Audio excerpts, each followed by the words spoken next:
të AKI-ja, a mendon se ke marrëveshjen e duhur, domethënë numrat e duhura të kandidaturave dhe listave për këshilltar, a do mirëshe ma shumë të vleni, a këtu ke marrë? A sa duhet? Kjo është as pak me rëndësi, normal kemi negociu edhe me vleni për listat për kryetarët e komunave para se të dahemi, edhe këtu unë mendoj se projekti Aleancë Kombëtare është mision.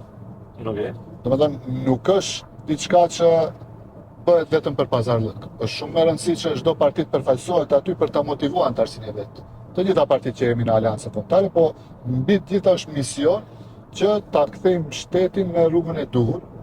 Mbi të gjitha flas për integrimin evropian, integrimin e Maqedonisë në Bashkimin Evropian, fillimin e negociatave. Në momentin që fillon Maqedonia me negociatat, unë mendoj se projekti AKI-s ka nevojë të ekziston, sepse çdo parti aty e ka antarësinë e vet, çdo kush e ka vizionin e vet, ideologjinë e vet. Kështu që kjo është thash një bashkëpunim në një kohë të jashtëzakonshme, sepse s'duam të mbesim në atë grupin e shteteve sikur Bosnia, Kosova dhe Maqedonia, ku çdo gjë mund të ndodhen, po unë mendoj se duhet negociatat të fillojmë së bashku me Shqipërinë dhe Malinezi. Aty ku kemi qenë, bile para të gjithë këtyre shteteve kemi qenë, dhe tash jemi shumë larg rrugës evropiane.